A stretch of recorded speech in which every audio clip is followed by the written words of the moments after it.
মালিক ইবনে দিনার একজন ওলিয়ে কামেল, জগৎ বিখ্যাত ওলি, আল্লাহর বান্দা, এত বড় আল্লাহর খাস বান্দা ওলিয়ে কামেল। নদী পার হইয়া যাবেন, নৌকা এসে দাঁড়ায় গেল, মাঝখানে গিয়া নৌকার মাঝি টাকা চায়, বলে টাকা নাই।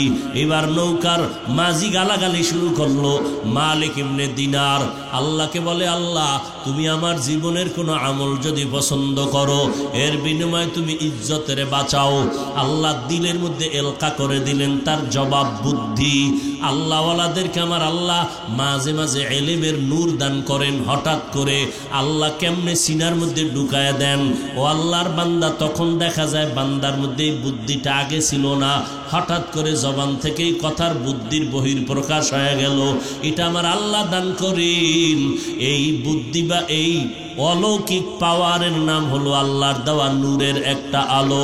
এরে নবীর উম্মতের দল, মালিক চোখের পানি ছেড়ে কাঁদলেন আর বলে, এই নৌকার মাঝি, আমার এত গালি দিয়া লজ্জা দিবি না? তোর টাকা লাগবে? বলে হা। মালিক ডাক দিয়া কয়, এই নদীর মাছ, যত পারো স্বর্ণের টাকা নৌকার মাঝিরে দে। মাছকে যখন বলল, মাছ পাগলের মতো হয়ে গেল। এবার মাছ স্বর্ণের টাকা নিয়ে হাজির। মাছের মধ্যে দৌড়াদৌড়ি শুরু হয়ে গেল, কে কার আগে যাবে আর মালিকের বরকতের হাতটা কার গায়ে লাগবে। খাকো বাদ আবআতিশ বান্দাগান বামানে তু মুর্দা বাহক জিন্দা। উজানির জমিনে ঘুমন্ত কারি ইব্রাহিম রহমতুল্লাহ আলাই, দেওবন্দে বড় আলেম, জগৎ বিখ্যাত একজন কারিউল কুররা। মক্কার জমিনের মধ্যে গিয়া যখন কোরআন তেলাওয়াতে টান দিছেন, মক্কার মানুষগুলো পাগল হইয়া বলে, আমগো ইমামতি করবেন। কারি ইব্রাহিম ইমামতিতে গেলেন, বিবাহের ব্যবস্থা হয়ে গেল। সৌদি আরবের কন্যা বিয়া করলেন কারি ইব্রাহিম। এরপরে শর্ত হলো, বাংলাদেশে নিতে পারবা না। রশিদ আহমদ গাঙ্গুহি চিঠি লিখলেন কিছুদিন পর, হ্যাঁ ইব্রাহিম, কালেমার দাওয়াত দেওয়ার জন্য তাড়াতাড়ি দেশে চলে যাও। হজরত ইব্রাহিম চলে আসলেন নোয়াখালী, তার বাবার বাড়ি। ওখান থেকে আল্লাহর বান্দা এলেমের দৌলত নিয়া চাঁদপুর জেলা কচুয়া থানার অন্তর্গত উজানি এলাকায় বিশাল বড় জঙ্গল খরিদ করলেন। জঙ্গল সাফ করতে গিয়া ভেতরে ঢুকলেন, দেখে একটা পুরানো গম্বুজ দেখা যায়। ওই গম্বুজের মধ্যে একটা বাঘ তার বাচ্চারে দুধ দেয়। এখনো সেই গম্বুজটা আজও আছে। ওই উজানি গেলে দেখবেন মসজিদের দক্ষিণ পশ্চিম কর্নারে ওই গম্বুজটা আছে বারান্দায়। দেখে ইব্রাহিম বাঘ তার বাচ্চাটারে দুধ পান করায়। ইব্রাহিম ডেকে বলে, এই বাঘ, বনিয়াদম এখানে থাকার জন্য আসছে, চলে যাও। বলতে দেরি, বাঘ তার বাচ্চা কাঁধে নিয়ে রওনা হতে দেরি করে নাই। আল্লাহর গোলাম হও, গোটা দুনিয়া তোমার গোলাম হয়ে যাবে।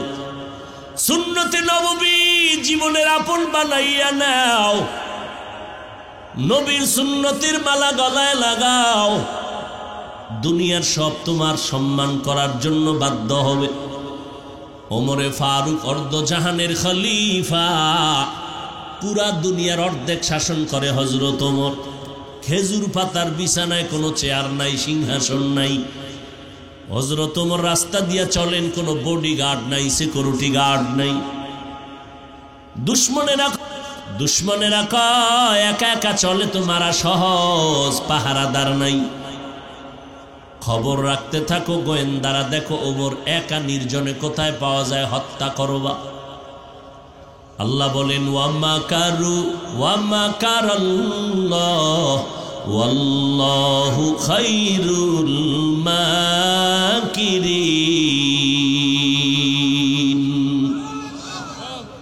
ওমর বিশাল এক খোলা ময়দানে এক পার্শ্বে ঘুমায়, বালিশ টালিশ নাই, হাতের বালিশ বানাইছে। অর্ধ যুগ দুনিয়ার পরিচালনা করে হযরত ওমর। কে সেই ওমর? সারাটা রাত যদি তার গুণগান বয়ান করে শেষ করা যাবে না। কে সে ওমর? দুশ্মন গোয়েন্দারা খবর দিছে এই সুযোগটা হাতছাড়া করা যাবে না, মারতে হবে।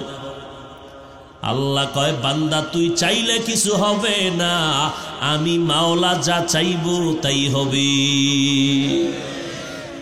মদিনার নবী চায় আবু জাহাল কালেমা ভরো, আল্লাহ কয় ইন্নাকা লা তাহদি মান আহবাবতা ওয়ালাকিন্নাল্লাহা ইয়াহদি মান ইয়াশা। আপনি মোহাব্বত করলেই চূড়ান্ত হেদায়েত হবে না, চাবি আমার হাতে। আপনার হাতে হেদায়েতের চাবি দেই নাই। আপনি যদি হেদায়েতের চাবি মালিক হয়ে যাইতেন, আবু জাহালকে কেন কালেমা পড়াইতে পারতেন না? আবু লাহাবকেও পারতেন, পারেন নাই কেন? আপনি নবী চাইলে হয় না, আমি আল্লাহ চাইলে হয়। ওমরকে মারার জন্য গোয়েন্দাদের রিপোর্ট অনুযায়ী জল্লাদ তরবারি নিয়ে ঘরে, দুশ্মন তরবারি নিয়ে সাহসী এক দুশ্মন রেডি হয়ে গেল ওমরকে মারার জন্য। একা একা শুয়ে আছে, কোনো পাহারাদার নাই, কোনো সিকিউরিটি গার্ড নাই। এক কদম সামনে দেয়, শরীরে কাঁপতেছে, ভয় ভয় কাজ করে। যাইতে যাইতে যাইতে যাইতে অনেক সময় লাগায়, কিনারায় গেল, আরেকটু গেলেই কাছাকাছি। আল্লাহর বান্দা ওমর চোখ বন্ধ করে ঘুমায়, অচেতন। দুশ্মন তরবারিটি নিয়ে কাছে যাইয়া দেখে ওমর একা ঘুমাইলে কি হবে?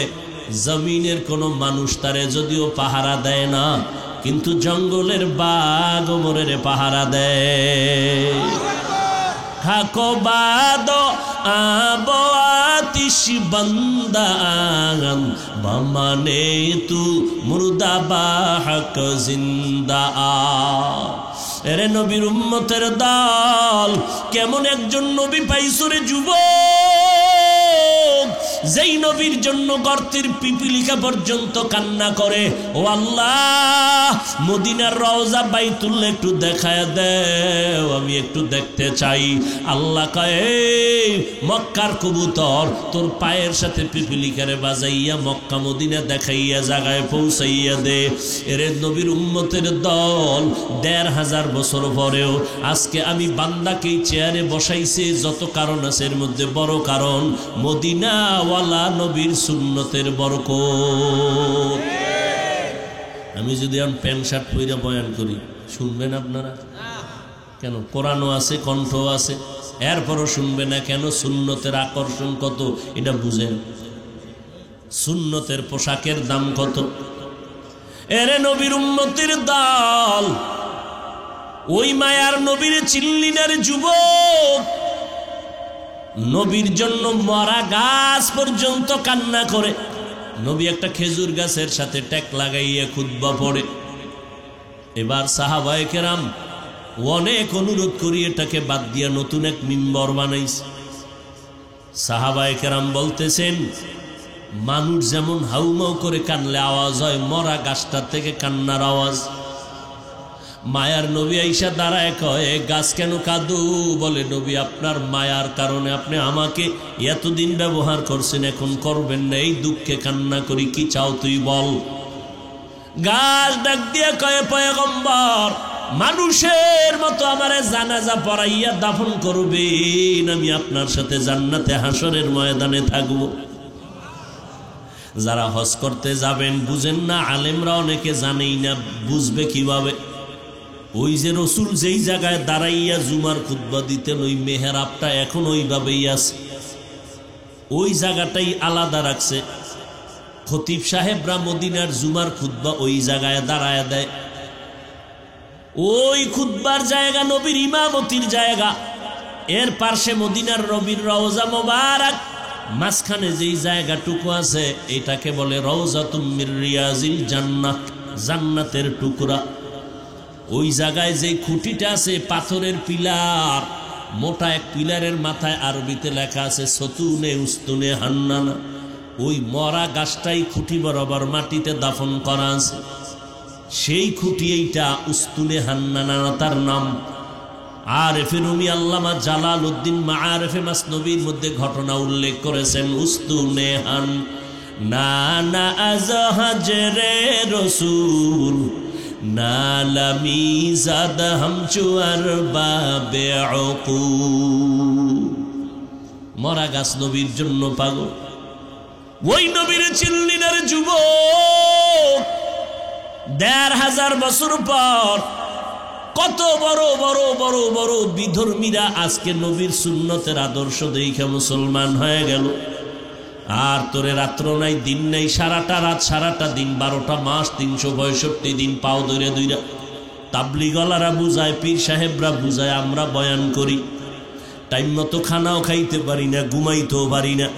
ও বাবা, এত পায়ে দূরে দূরে বুঝানোর পরেও তুমি টুপি পড়তে চাও না, দাড়ি রাখতে চাও না। আল্লাহ আমারে মানুষ বানাইছেন, এখন এর শুকর কেমনে আদায় করব? আল্লাহ বলেন, আমি তোরে যেই কাজের জন্য বানাইছি ওই কাজ করবি তো শুকর আদায় হবে। বলে কেন বানাইছেন? ওয়ামা খালাকতুল জিন্না ওয়াল ইনসা ইল্লা লিয়াবুদুন,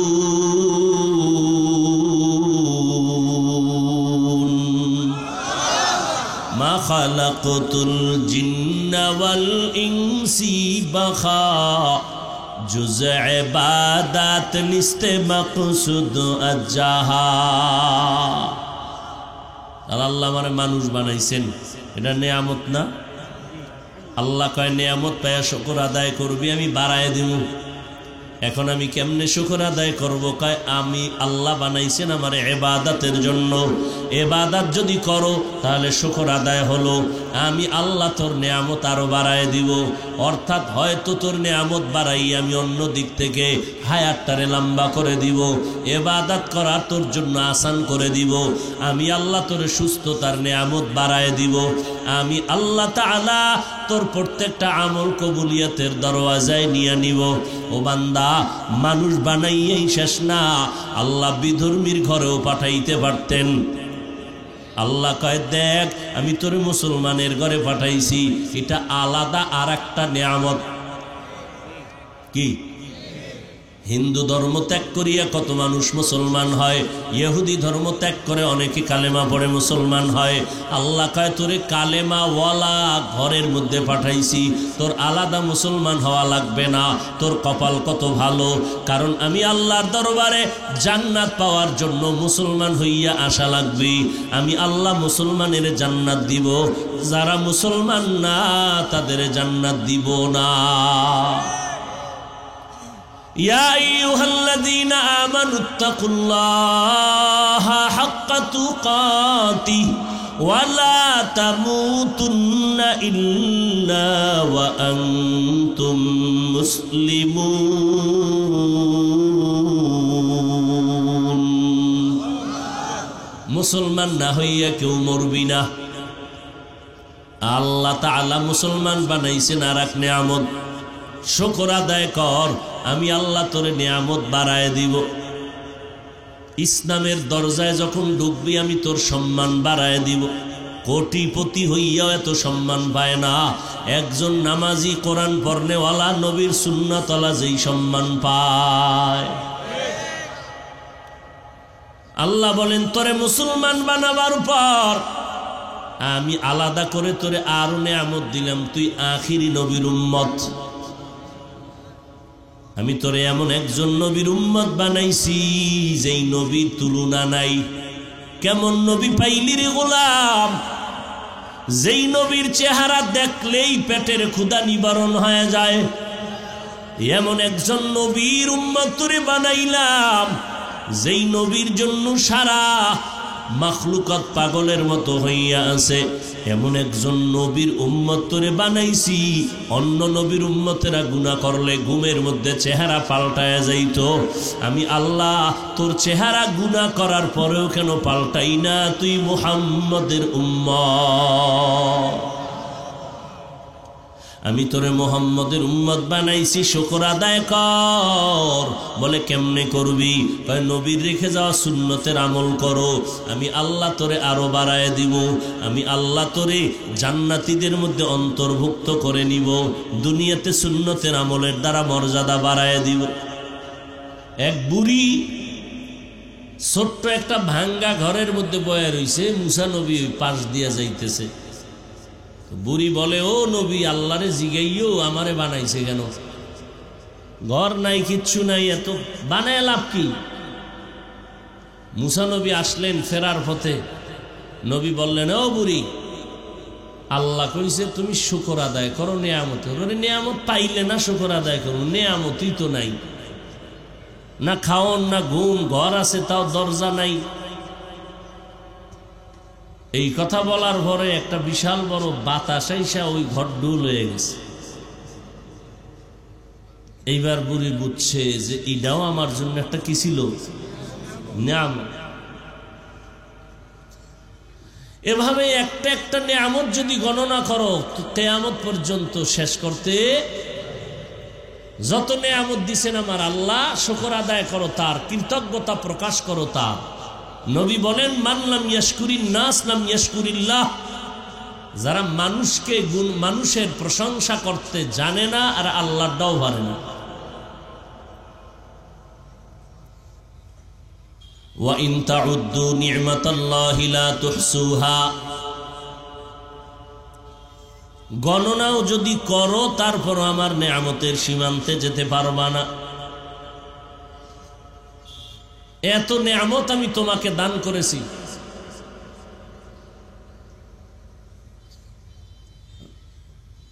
আমার যত নিয়ামতের শুকর কৃতজ্ঞতা সব আমার জন্য। তুমি একটা একটা গণনা করো, পারবা না। তবে আমি আল্লাহ একটা ব্যবস্থা দিলাম, তুমি ওই ব্যবস্থাটা গ্রহণ করলেও কিয়ামত পর্যন্ত যত নিয়ামতের শুকর হতে পারে আমার জন্য, তোমার ওই ব্যবস্থার মাধ্যমে একটা সমর্থন হবে। এই সমর্থন দেওয়াটাও শুকর আদায়ের নামান্তর। বলে কেমন? আসমান আল্লাহর এক নিয়ামত, জমিন এক নিয়ামত, পাহাড় এক নিয়ামত, বাতাস এক নিয়ামত, সূর্য এক নিয়ামত, সূর্যের আলো একটা নিয়ামত। সব নিয়ামতের শুকর যদি তুমি একটা একটা করে আদায় করো, তোমার হায়াত কম, তুমি কখনোই সীমান্তে যেতে পারবা না। আমি আল্লাহ পদ্ধতি তোমাকে বাতায় দিলাম, ওই পদ্ধতি অবলম্বন করলে অন্তত সমর্থন হবে। সেই পদ্ধতি একটা শব্দের মাধ্যমে ঢুকায় দিলাম। ওই শব্দটা যদি মহব্বত উচ্চারণ করো তো মোটামুটি সমস্ত নিয়ামতকে আল্লাহর গুণগানের সীমানায় পৌঁছানোর প্রতি একটা সমর্থন। সেই সমর্থনবোধক শব্দটা কি? আলহামদুলিল্লাহি রাব্বিল আলামিন। সমস্ত প্রশংসা কার? লিল্লাহ। কেমন আল্লাহ? রব্বুল আলামিন, যিনি হলেন জগৎসমূহের রব। অনেকে তর্জমা করে উভয় জগতের রব। উভয় জগৎ মানে ইহ জগৎ পর জগৎ। এই ব্যাখ্যাটা অসম্পূর্ণ ব্যাখ্যা। কারণ জগৎ তো দুইটা না, রূহের একটা জগৎ, মায়ের গর্ভের একটা জগৎ, দুনিয়ার জগৎ, বরজাখের জগৎ, কবর জগৎ, হাসর জগৎ, জান্নাত জাহান্নামের জগৎ। সব জগতের জন্য রব কে? আল্লাহ হলেন রব। রব মানি বাংলায় তর্জমা লেখে প্রতিপালক, এটাও অসম্পূর্ণ তর্জমা। তাহলে পরিপূর্ণ তর্জমা আরো কিছু শব্দ বাড়াইয়া বললে হবে। রব হলেন তিনি সমস্ত মাখলুকতের প্রয়োজনের অগ্রিম আয়োজন করেন যিনি। রব হলেন তিনি সমস্ত মাখলুকতের প্রয়োজনের অগ্রিম আয়োজন করেন যিনি, তিনি হলেন রব। শুধু আমাদের রব। একটা কাক যখন বাচ্চা দেয়, কাক কাউয়া বাচ্চা দেয় না, 3 দিন পর্যন্ত ওই বাচ্চাটারে বাসায় ফালাইয়া মাও যায় না কাছে, ভয়। কেন? বলে ওই কাকটা যখন দুনিয়াতে আসে শরীরের মধ্যে কোনো কালো পশম থাকে না, সাদা, ভয়ে যায় না কাছে। কয়দিন? 3 দিন। এই 3 দিন পর্যন্ত না যাওয়ার কারণে এই বাচ্চাটারে কে খাওয়ায়? বলে একদল পোকা আছে, ওরা উড়ে উড়ে ওদের সামনে আসে, বাসার সামনে বাচ্চাটা ঠোঁট নিয়ে ওটি ভিতরে নেয়। 3 দিনের মধ্যে কিছু কালো কালো পশম উঠে, এরপরে মা 3 দিন পরে বাচ্চার কিনারায় যায়। তাহলে 3 দিন কে খাওয়ায়?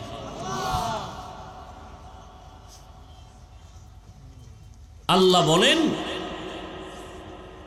আমি যেই পরিমাণ নেয়ামত দিছি তুমি গণনা করে শেষ করতে, আবার অস্বীকারও করার। ভাবি আইয়ি আলাই রাব্বিকুমা তুকাজ্জিবান, কোন নেয়ামত তুমি অস্বীকার করবা? দুনিয়াতে যা দেখো সব নেয়ামত, আর এই সব নেয়ামতের কিছু নেয়ামত আছে মৌলিক। মৌলিক নেয়ামত, তুমি একজন মানুষ, এটা তোমার আমার জন্য বড় একটা মৌলিক নেয়ামত। মানুষ আল্লাহ বানানোর পরে দয়া করে আমাকে মুসলমানের ঘরে পাঠাইছেন, এটাও আলাদা একটা স্বতন্ত্র নেয়ামত। নেয়ামতের শুকর আদায় করবা, আমি আরো বাড়ায় দিব। পয়গম্বর সুলাইমান আলাইহিস সালাম সারা দুনিয়াটা শাসন করেছিলেন। আমগো বাংলাদেশের মতো সারা পৃথিবী শাসন করেছিলেন 2 জন মুসলমান, শোষণ করেছিল 2 জন জালেম। 2 জালেমের, এক জালেম নমরুদ, আর এক জালেম হলো বুখতে নসর, অথবা কেউ বলেছেন সাদ্দাত। মুসলমান 2 জন শাসক, পয়গম্বর সুলাইমান, বাদশাহ জুলকারনাইন। শাসক আর শোষক ব্যবধান আছে না নাই? শাসক হয় ইনসাফের বিচারের মাধ্যমে আদেল, আর শোষক যারা হয় তারা হয় জালেম। তারা কি? যে জুলুম করে তাকে বলে জালেম। এই জুলুম আবার 3 প্রকার। আল্লাহর সাথে জুলুম করা, নিজের সাথে জুলুম করা, অন্যান্য মাখলুকতের সাথে জুলুম করা। পয়গম্বর হাদিসের মধ্যে বলেন, এই উম্মতের দল, জমিনে 2টা এমন অপরাধ আছে, যেই অপরাধ 2টা করলে শাস্তি হবে মরার আগে দুনিয়ায়। প্রথম অন্যায় হলো মা বাবার সাথে যদি বেয়াদবি করো, তার শাস্তি হবে মরার আগে দুনিয়ায়। আর একটা অপরাধ হলো যদি জুলুম করো, জুলুমের শাস্তিও হবে জমিনের মধ্যে মরার আগেই। আল্লাহর সাথে জুলুম মানে শিরিক করা, নিজের সাথে জুলুম করা, অন্যায়ভাবে কিছু করা, হাতের সাথে জুলুম। আল্লাহ যেই ডিউটির জন্য হাত দিয়েছেন ওই ডিউটি না করলে জুলুম।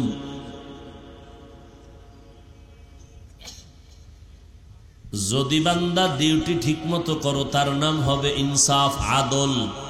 যে আদল করে তার নাম আদেল। আর একটু যদি বান্দা বেশি করো তার নাম হবে ইহসান। চূড়ান্ত বরকতের দরজার নাম ইহসান, এর নিচের দরওয়াজার নাম বরকতের ইনসাফ, ইনসাফের নিচের নাম জুলুম। যার মধ্যে ইনসাফ নাই তার দ্বারা অবশ্যই জুলুম হবে, আর যে পরিপূর্ণ ইনসাফের উপরে থাকবে তার দ্বারা ইহসান হওয়ার আশা করা যায়। পয়গম্বর সুলাইমান গোটা দুনিয়ার শাসক, তার বাবা দাউদ আলাইহিস সালাম দুনিয়ার শাসক। রাষ্ট্রের ক্ষমতাও দিলেন দাউদ আলাইহিস সালাম, এমন এক সময় জমিনের মধ্যে আগমন করেছেন যেই সময় মানুষগুলো অস্ত্রমুখী, অস্ত্রের ব্যবসা করে জীবিকা নির্বাহ করে। দাউদ আলাইহিস সালামকে মুআজিজা দান করেছেন, লোহা হাতে স্পর্শ করলেই মোমের মতো নরম হয়ে যায়। দাউদ নবী অস্ত্র বানাইয়া বাজারে বিক্রি করে, সব মানুষ দাউদের অস্ত্র কিনতে পাগল, সিরিয়াল। পয়গম্বর দাউদ আলাইহিস সালামের অস্ত্র নিয়ে মানুষ এত খুশি, কারণ এক তো দাম কম, আবার ওজনেও হালকা, দারও বেশি। আল্লাহ বলেন, এরে দাউদ, আমি তোমাকে দান করেছি একদিকে নবুয়ত, অপর দিকে দান করলাম হুকুমত। আমার দেওয়া নিয়ামত পেয়েছো? বলে হ্যাঁ। বলে এবার শুকর আদায় কর। পয়গম্বর দাউদ বলেন, হে আল্লাহ, আপনি যদি তৌফিক না দেন আমি শুকর আদায় করতে পারি না। তৌফিক দিলে পারবো, তাহলে তৌফিকটাও আলাদা একটা নিয়ামত। আপনারা এখানে আসছেন, আমি বলি আপনারা কেউ আসেন নাই, আল্লাহ পাঠিয়েছেন। কি কত মানুষ বাড়ির থেকে বলছে আমতলী ঈদগাহ মাঠের ওয়াজে যাই, কিন্তু কপাল খারাপ, প্যান্ডেলে ঢুকতে পারে না, দোকানে আড্ডায় কবিরা গুনায় লিপ্ত। আবার আসতে ভাই একদল প্যান্ডেলে ঢুকিয়াও আবার বঞ্চিত হয়ে আছে, গজবের মোবাইল নিয়ে ব্যস্ত হইয়া বয়ানটা কলবে ঢুকাইতে পারে না, নজর আর ধ্যান খেয়াল মোবাইল। আবার একদল বয়ান শুনতেছে, মোনাজাতের আগে ওইটা চলে যাবে। 2 ঘন্টা বয়ান শোনার ধৈর্য হলো, 5 মিনিটের জন্য দোয়া করার ধৈর্য হয় না, কপাল পোড়া। এজন্য আল্লাহ তৌফিক দিলে সব সম্ভব, আল্লাহ যদি তৌফিক না দেন কোনোটাই সম্ভব হবে না। আল্লাহ বলেন, এরে দাউদ, আমার শুকর আদায় কর। দাউদ বলেন, ও আল্লাহ, তৌফিক না দিলে হবে না। আল্লাহ বলেন, আমি তৌফিক দিয়া দিলাম। বন্ধ করো, আমি তৌফিক দিয়া দিলাম, যাও এবার করো। দাউদ আলাইহিস সালাম কয়, এবারও পারুম না। কেন? বলে, আমার শুকরের তুলনায় আপনার তৌফিক নামের নিয়ামতটা অনেক বড়, সেই তুলনায় আমার শুকর একেবারে নগণ্য। আল্লাহ কয়, তুমি এটা বুঝতে পারছো? বলে হ্যাঁ। যে বুঝতে পাইরা নিজেরে ছোট মনে করছো, আমি এটাকেই শুকর হিসাবে কবুল করে নিলাম। শুকরে নিয়ামত, নিয়ামতাত আফজু কুনাত, কুফরে নিয়ামত আজকা ফাতবীরু কুনাত। হামদুল্লাকা শুকরে লাকা ইয়া যুলমিনান, হাজরিয়া নাজরি বর হালেমা। সব নিয়ামতের মধ্যে মৌলিক নিয়ামত আমি মানুষ। আল্লাহ আমাকে মানুষ বানাইছেন, ইচ্ছা করলে আমাকে তো মানুষ না বানায় পশু বানাইতে পারতেন। কি? যেমন বর্তমানে মিস্টার ডারউইনের গোলামেরা কয়, আমগো আল্লাহ বানরের থেকে আল্লাহ বানায় নাই, বানরের থেকে আমরা আসছি। আল্লাহ তো ওই নাস্তিক বেঈমানের মতো আমারও বানরের মধ্য দিয়া পাঠাইতে পারতেন। আমরা কই না না, গলায় ছুরি লাগবে, মরে যাব, তারপর আমরা বানরের সৃষ্টি বলবো না।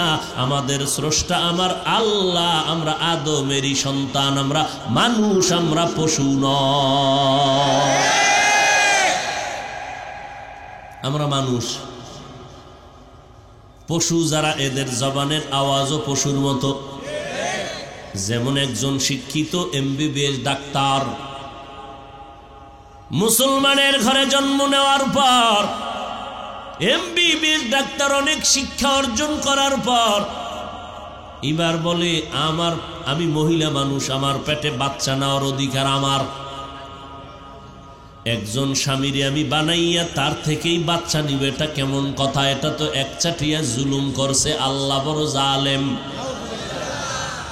এমবিবিএস ডাক্তার মহিলা কয়, আমার পেটে বাচ্চা নেওয়ার অধিকার আমার, আমি যেখান থেকে মনে চায় সেখান থেকে বাচ্চা নিব।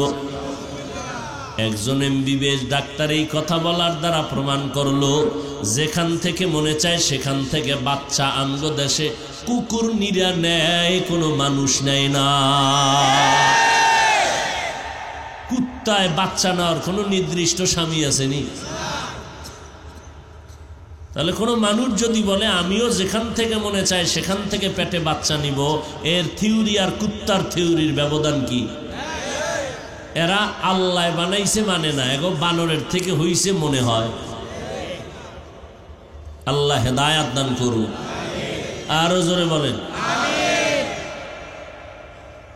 মরা তো লাগবেই, যত চুপ থাকবেন ওই কথা কয় না, নরমের জম শক্তের ভক্ত। নরম থেকে আর লাভ নাই,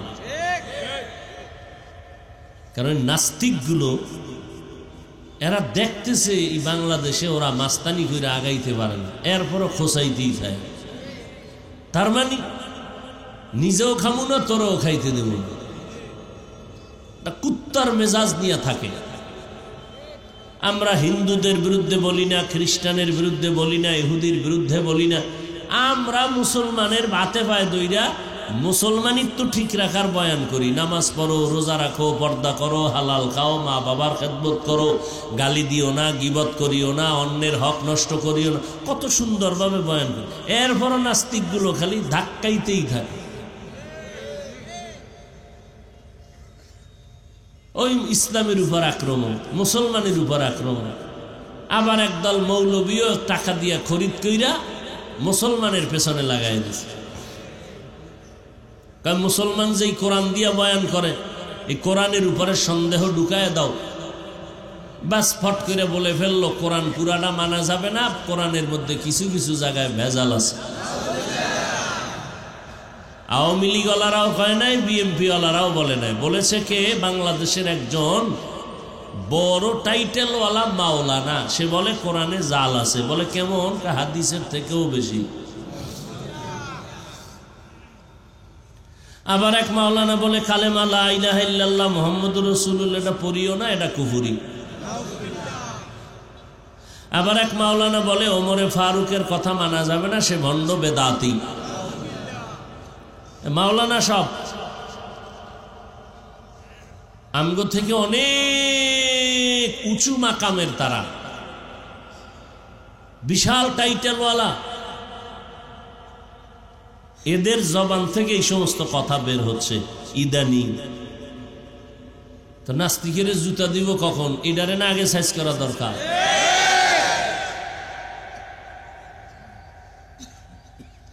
বেঈমানেরা নাস্তিকেরা বলতেছে বানরের তৈরি। ওরে কোরআন শরীফের মধ্যে জাল আছে যদি এই কথা কারো অন্তরে থাকে, তো আল্লাহ আছে কথার কোনো ভিত্তি আছে? ইসলামের কোনো ভিত্তি আছে? আমগো হুজুরগিরি আর কোনো ভিত্তি আছে? এটার তাকে ফাড়াইয়ে মারা দরকার। মারবে কে? যারে দিয়ে ভূত ছাড়াম এরই ভূতে পেয়েছে। নেতা টেতা এর সভাপতি বানাইলে দেশ ঠান্ডা। এবার তুমি জনমের মতো আকাম করো, কোনো সমস্যা নেই। এই যে যত বাতেল আছে ইসলামের ব্যানার আলা, এরা টিক্কে আছে কেমনে বাংলাদেশে? ওই সিফা সাফায়ের নেতাগো একেবারে ফুলায় টুলায় কোনো জায়গায় বসায় রাখছে, বাস এবার হুজুর ভিতরে ভিতরে আকাম করতেছে, নেতার খবর নেই। আল্লাহ হেদায়াত দান করুন। এই বাংলাদেশ মাদ্রাসা আলেম ওলামা অভাব নাই, আর সেই দেশে দাঁড়াইয়া কোরআন শরীফের বিরুদ্ধে, নবীদের বিরুদ্ধে, সাহাবায়ে কেরামের বিরুদ্ধে বলিয়াও তারা শান্তিভাবে জীবনযাপন করতেছে। জাতি কোনো খবরই নেই, সব ঘুমায়, সব ঘুমায়।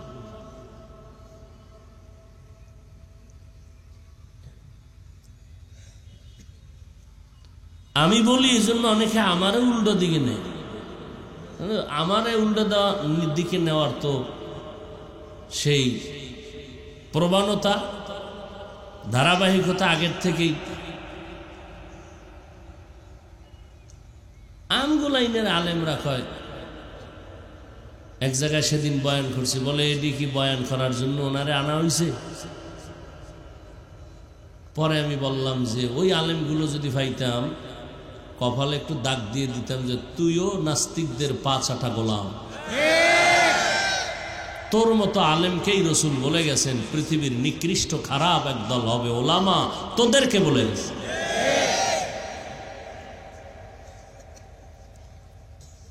আল্লাহ হেদায়াত দান করুন।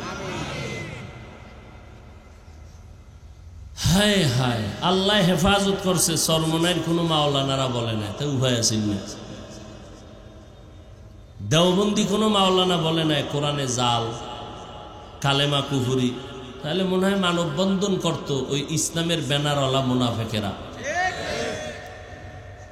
নাস্তিকরা মাদ্রাসার বিরোধিতা করে, ওরা করবে, দুশ্মনের কাজই দুশ্মনী করা।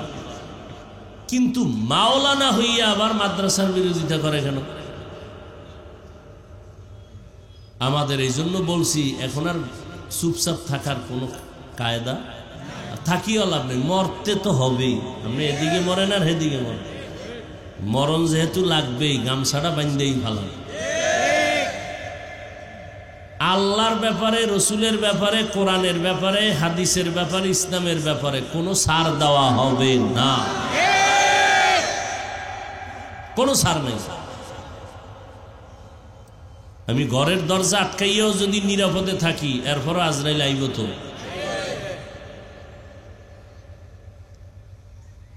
লা ইন শাকারতুম লা আযীদান্নাকুম ওয়া লা ইন কাফারতুম ইন্না আযাবি লাশাদীদ। আল্লাহ আমাকে মানুষ বানাইছেন, বড় নেয়ামত। আল্লাহ পশু বানাইলে আমাদের কিছু করার ছিল? পয়গম্বরের সাহাবী,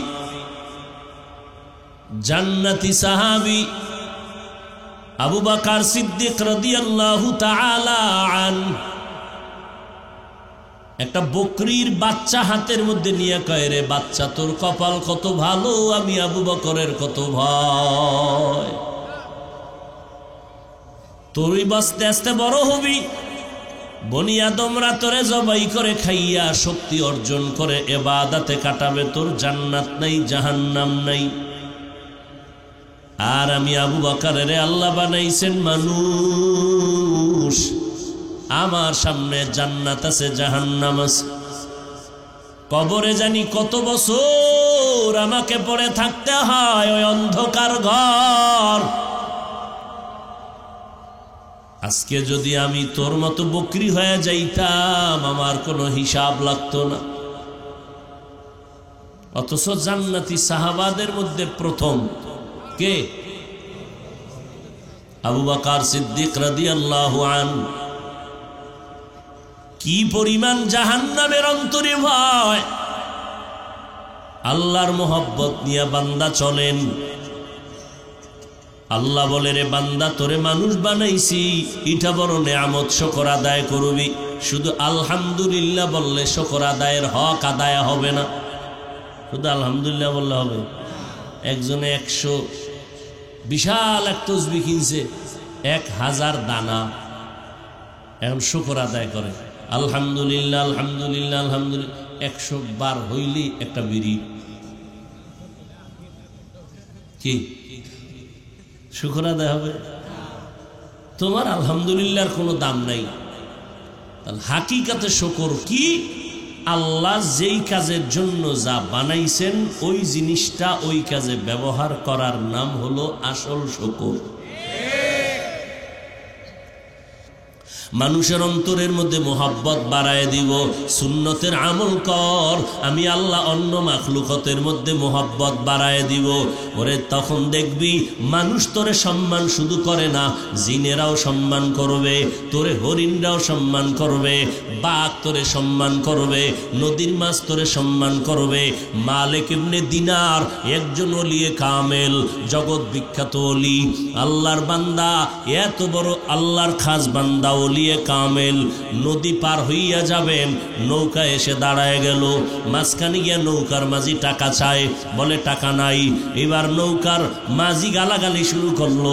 মালিক ইবনে দিনার আল্লাহকে বলে, আল্লাহ তুমি আমার জীবনের কোনো আমল যদি পছন্দ করো, এর বিনিময়ে তুমি ইজ্জতের বাঁচাও। আল্লাহ দিলের মধ্যে এলকা করে দিলেন তার জবাব বুদ্ধি। আল্লাহওয়ালাদেরকে আমার আল্লাহ মাঝে মাঝে এলেমের নূর দান করেন। হঠাৎ করে আল্লাহ কেমনে সিনার মধ্যে ঢুকায় দেন। ও আল্লাহর বান্দা, তখন দেখা যায় বান্দার মধ্যে এই বুদ্ধিটা আগে ছিল না, হঠাৎ করে জবান থেকেই কথার বুদ্ধির বহির প্রকাশ হয়ে গেল। এটা আমার আল্লাহ দান করেন। এই বুদ্ধি বা এই অলৌকিক পাওয়ারের নাম হলো আল্লাহর দেওয়া নূরের একটা আলো। এরে নবীর উম্মতের দল, মালিক চোখের পানি ছেড়ে কাঁদলেন আর বলে, এই নৌকার মাঝি আমার এত গালি দিয়া লজ্জা দিবি না, তোর টাকা লাগবে? বলে হা। মালিক ডাক দিয়া কয়, এই নদীর মাছ, যত পারো স্বর্ণের টাকা নৌকার মাঝিরে দে। মাছকে যখন বলল, মাছ পাগলের মতো হয়ে গেল। এবার মাছ স্বর্ণের টাকা নিয়ে হাজির।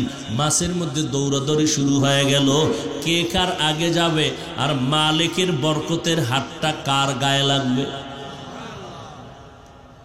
খাকো বাদ আবআতিশ বান্দান বামানে তু মুর্দা বাহক জিন্দা। উজানির জমিনে ঘুমন্ত কারি ইব্রাহিম রহমতুল্লাহ আলাই, দেওবন্দে বড় আলেম, জগৎ বিখ্যাত একজন কারিউল কুররা, মক্কার জমিনের মধ্যে গিয়া যখন কোরআন তেলাওয়াতে টান দিছেন, মক্কার মানুষগুলো পাগল হইয়া বলে, আমগো ইমামতি করবেন। কারি ইব্রাহিম ইমামতিতে গেলেন, বিবাহের ব্যবস্থা হয়ে গেল।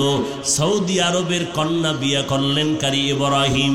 এরপরে শর্ত হলো, বাংলাদেশে নিতে পারবা না। রশিদ আহমদ গাঙ্গুহি চিঠি লিখলেন কিছুদিন পর, ইব্রাহিম কালেমার দাওয়াত দেওয়ার জন্য তাড়াতাড়ি দেশে চলে যাও। হযরত ইব্রাহিম চলে আসলেন নোয়াখালী, তার বাবার বাড়ি। ওখান থেকে আল্লাহর বান্দা এলেমের দৌলত নিয়া চাঁদপুর জেলা কচুয়া থানার অন্তর্গত উজানি এলাকায় বিশাল বড় জঙ্গল খরিদ করলেন। জঙ্গল সাফ করতে গিয়া ভেতরে ঢুকলেন, দেখে একটা পুরানো গম্বুজ দেখা যায়। ওই গম্বুজের মধ্যে একটা বাঘ তার বাচ্চারে দুধ দেয়। এখনো সেই গম্বুজটা আজও আছে। ওই উজানি গেলে দেখবেন মসজিদের দক্ষিণ পশ্চিম কর্নারে ওই গম্বুজটা আছে বারান্দায়। দেখে ইব্রাহিম বাঘ তার বাচ্চাটারে দুধ পান করায়। ইব্রাহিম ডেকে বলে, এই বাঘ, বনিয়াদম এখানে থাকার জন্য আসছে, চলে যাও। বলতে দেরি, বাঘ তার বাচ্চা কাঁধে নিয়ে রওনা হতে দেরি করে নাই। আল্লাহর গোলাম হও, গোটা দুনিয়া তোমার গোলাম হয়ে যাবে। সুন্নতে নববী জীবনের আপন বানাইয়া নাও, নবীর সুন্নতির মালা গলায় লাগাও। দুনিয়ার সব তোমার সম্মান করার জন্য বাধ্য হবে। ওমরে ফারুক অর্ধ জাহানের খলিফা, পুরা দুনিয়ার অর্ধেক শাসন করে হযরত ওমর। খেজুর পাতার বিছানায় কোনো চেয়ার নাই, সিংহাসন নাই।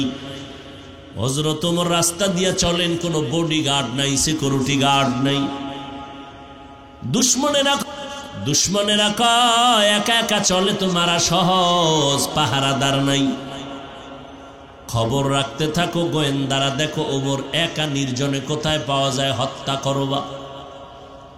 আল্লাহ বলেন, ওয়ামা কারু ওয়ামা কারাল্লাহ ওয়াল্লাহু খায়রুল মাকিরিন।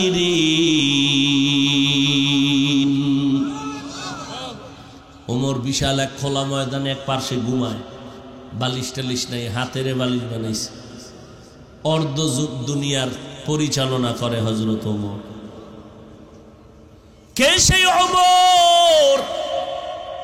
সারাটা রাত যদি তার গুণগান বয়ান করে শেষ করা যাবে না। কে সে ওমর? দুশ্মন গোয়েন্দারা খবর দিছে, এই সুযোগটা হাতছাড়া করা যাবে না, মারতে হবে। আল্লাহ কয়, বান্দা তুই চাইলে কিছু হবে না, আমি মাওলা যা চাইব তাই হবে। মদিনার নবী চায় আবু জাহাল কালেমা বড়। আল্লাহ কয় ইন্নাকা লা তাহদি মান আহবাবতা ওয়ালাকিন্নাল্লাহা ইয়াহদি মান ইয়াশা। আপনি মোহাব্বত করলেই চূড়ান্ত হেদায়েত হবে না, চাবি আমার হাতে। আপনার হাতে হেদায়েতের চাবি দেই নাই। আপনি যদি হেদায়েতের চাবি মালিক হয়ে যাইতেন, আবু জাহালকে কেন কালেমা পড়াইতে পারতেন না? আবু লাহাবকেও পারতেন, পারেন নাই কেন? আপনি নবী চাইলে হয় না, আমি আল্লাহ চাইলে হয়। ওমরকে মারার জন্য গোয়েন্দাদের রিপোর্ট অনুযায়ী জল্লাদ তরবারি নিয়ে ঘরে, দুশ্মন তরবারি নিয়ে সাহসী এক দুশ্মন রেডি হয়ে গেল ওমরকে মারার জন্য। একা একা শুয়ে আছে, কোনো পাহারাদার নাই, কোনো সিকিউরিটি গার্ড নাই। এক কদম সামনে দেয়, শরীরে কাঁপতেছে, ভয় ভয় কাজ করে। যাইতে যাইতে যাইতে যাইতে অনেক সময় লাগায় কিনারায় গেল, আরেকটু গেলেই কাছাকাছি। আল্লাহর বান্দা ওমর চোখ বন্ধ করে ঘুমায় অচেতন। দুশ্মন তরবারিটি নিয়ে কাছে যাইয়া দেখে ওমর একা ঘুমাইলে কি হবে? জমিনের কোনো মানুষ তারে যদিও পাহারা দেয় না, কিন্তু জঙ্গলের বাঘ ওমরের পাহারা দেয়। হাকো বাদ আবো আতিশ বন্দা আগম বামানে তু মুর্দা বাহক জিন্দা আ।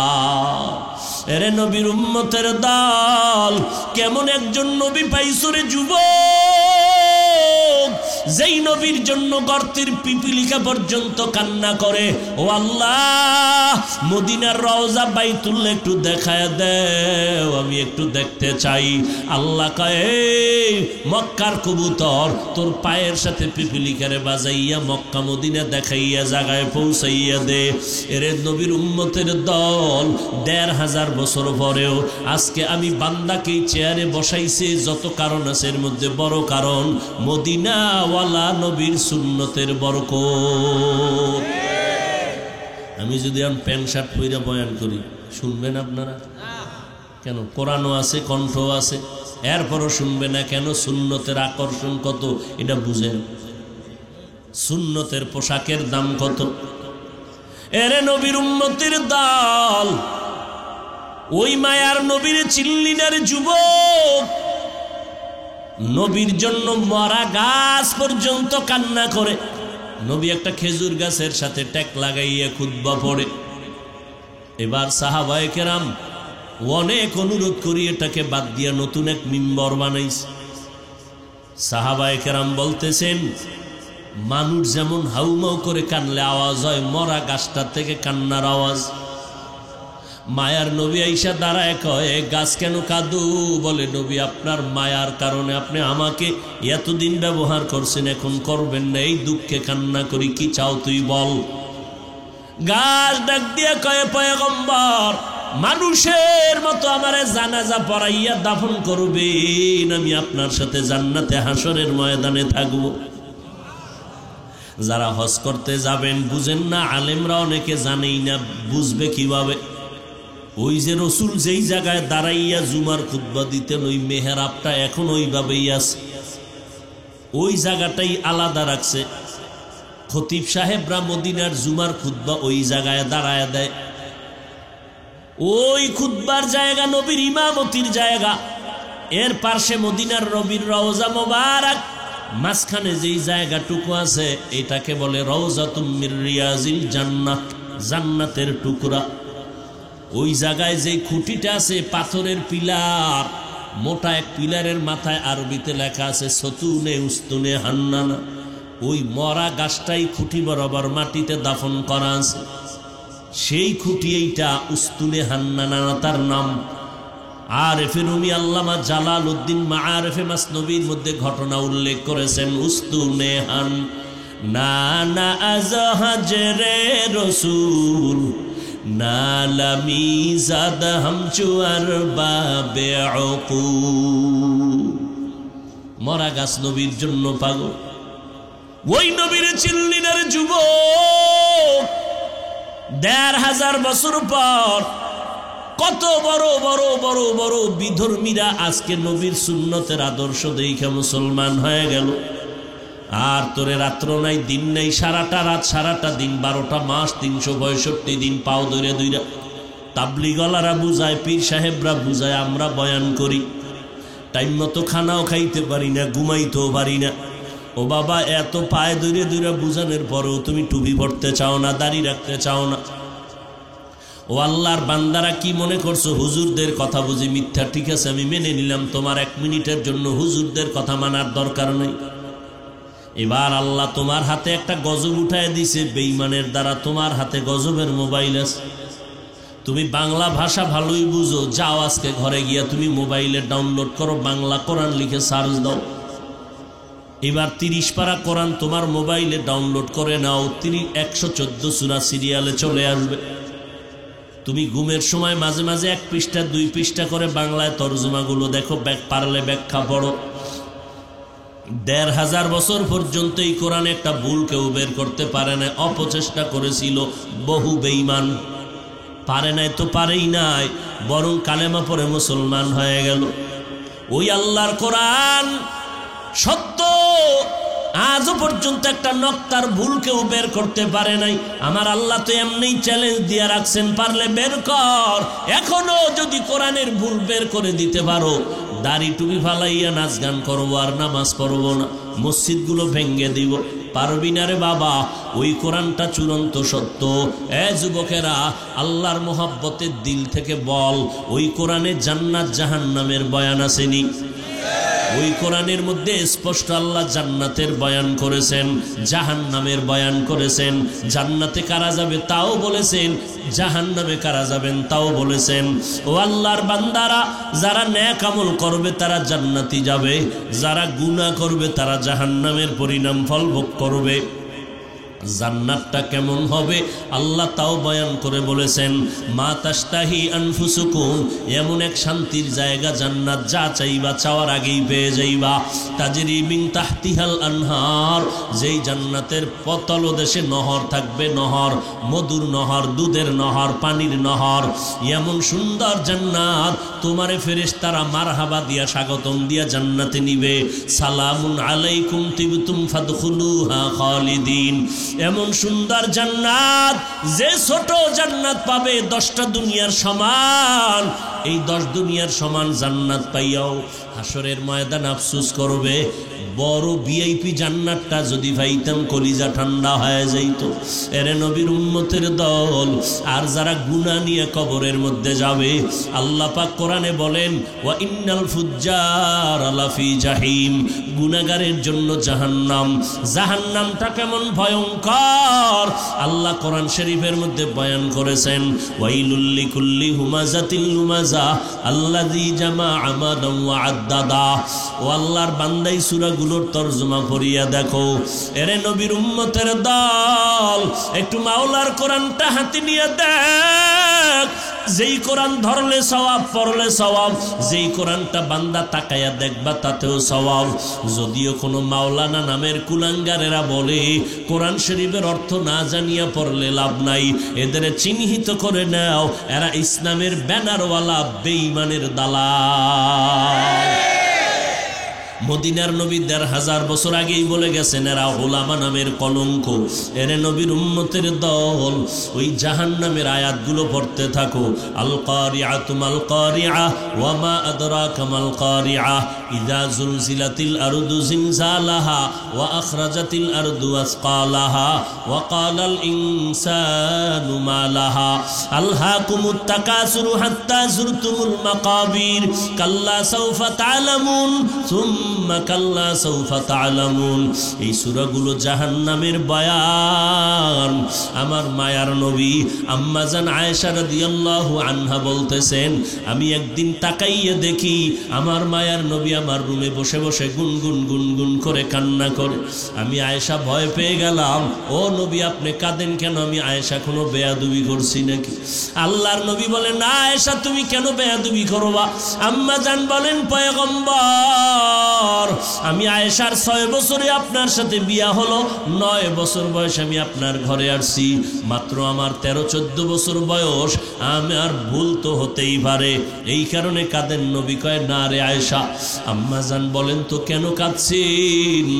আল্লাহর নবী বলেন আয়েশা, হাসরের ময়দানে ভয়ঙ্কর আযাবের কথা আমার মনে পড়ে গেছে। ওই দিন আমার উম্মতের কি হালাত হবে এই চিন্তা করে করে আমি কান্না করি। আম্মা জান বলেন কেমন হালাত হবে? ও আয়েশা তুমি জানো না, সব নারী পুরুষ উলঙ্গ হাসরের ময়দানে আল্লাহ উঠাবে, উঠাইয়া আল্লাহর আদালতে হাজির করবেন। ওদিকে আল্লাহ বলবে সূর্য নিচে নেমে আয়, সূর্যটাকে বলবে যত তাপ আছে জমিনের মধ্যে তুমি সারিয়া দাও। সূর্যের তাপে মানুষের মাথার মগজগুলো ভাতের মারের মতো ফুটতে থাকবে। ওদিকে জাহান্নামের আওয়াজ, আল্লাহ পাককে বলবে জাহান্নাম, ও আল্লাহ কই বেনামাজি গুনাহগার গুলো আমার পেটের ভেতরে দাও, আমার পেটে অনেক ক্ষুধা। ওদিকে আমার আল্লাহ তো রাগান্বিত আওয়াজ দিয়া হাসরের ময়দানে বসবেন। আল্লাহ এমন আওয়াজটা দিবেন যে আওয়াজে হাসরের ময়দানটা থরথর করে কেঁপে উঠবে। লিমানিল মুলকুল ইয়াউম লিল্লাহিল ওয়াহিদিল কাহ্হার। আম্মা জান আয়েশাকে নবী বলেন এমন এক ভয়ঙ্কর হালাত হাসরের ময়দানে হবে, মানুষগুলো সব উলঙ্গ, কেউ কারো দিকে তাকানোর কোনো হুঁশই থাকবে না, নবীদের কোনো গুনাহ নাই। এমন ভয়ঙ্কর অবস্থা হবে যে নবীরা পর্যন্ত যাদের কোনো গুনাহ নাই এরা উম্মতের কথা ভুলিয়া শুধু নিজেকে বাঁচানোর জন্য পাগল হয়ে কান্না করবেন। আদম নবী বলবেন আল্লাহ আমারে বাঁচাও, এই সূর্যের গরম জাহান্নামের আগুন সহ্য করা যায় না রে আল্লাহ। ঈসা নবী কাঁদবেন আল্লাহ আমাকে বাঁচাও, মুসা নবী কান্না করবেন আল্লাহ আমারে বাঁচাও, ইব্রাহিম নবী উম্মতের কথা ভুলিয়া আমাকে বাঁচাও বলে কাঁদবেন। আম্মা জান আয়েশা বলেন নবী আপনি তো দোজাহানের সরদার, রহমতের নবী, আপনি তখন কি করবেন? আল্লাহর নবী বলেন ও আয়েশা ওই সময় আমি আর দেরি না করিয়া আল্লাহর আদালতে মাকামে মাহমুদে সিজদায় পড়ে যাব আর আল্লাহর দরবারে কান্না করে বলবো আল্লাহ মেহেরবানি করে আমার উম্মতেরে বাঁচাও, আমার একটা উম্মত যেন জাহান্নামের মধ্যে না যায়। আমার আল্লাহ আমার কান্না দেখে বলবেন নবী আপনি কাঁদবেন না, আপনি আপনার উম্মতগুলো বেছে বেছে জান্নাতের দরওয়াজায় নিয়ে যান। আম্মা জান আয়েশা বলেন নবী আপনি তখন কি করবেন? বলে আমি হাজারো কোটি কোটি মানুষের মধ্য থেকে উম্মতগুলো বাছাই করব। আম্মা জান বলেন আপনি চিনবেন কি করে? বলে আমার উম্মতেরা যারা 5 বেলার নামাজ ওযু বানাইয়া করিয়া নামাজ আদায় করত, হাসরের ময়দানে এদের ওযুর জায়গাগুলো নূরের আলোতে ঝলমল করতে থাকবে। আমি নবী দেখে দেখে আমার উম্মতগুলো বাছাই করে জান্নাতে নিয়ে যাব। এরে নবীর উম্মতের দল, ও মুরব্বী, ও যুবক, তোমার মতো যুবক স্কুল কলেজে পড়িয়াও নামাজ ছাড়ে না, তুমি কেন পারো না রে বাবা? তোমার মতো যুবক রাস্তায় গাড়ি চালায় নামাজ ছাড়ে না, তুমি কেন পারো না? তোমার মতো বান্দা তাকায় দেখো ব্যবসা করে চাকরি করে নামাজ বাদ দেয় না, তুমি কেন পারবা না রে বাবা? আল্লাহর নবীর সুন্নতের মালা গলায় লাগাও, আল্লাহর মোহাব্বত নিয়ে শুকর আদায় করো, ওলামায়ে কেরামের পরামর্শ নিয়ে চলো, মা বাবার দোয়া নিয়ে সামনে আগাও। আল্লাহ পাক তো তওবার দরজা খুলে রাখছেন। বান্দা জীবন ভর যদি গুনাহ করো, খাঁটি অন্তরে যদি চোখের পানি ছেড়ে তওবা করো, আমি তোমার জিন্দেগীর সমস্ত গুনাহগুলো মাফ করে দিব 1 মিনিটের মধ্যেই। ও আল্লাহর বান্দারা, শয়তানের ধোকায় পড়ে যত অন্যায় করেছে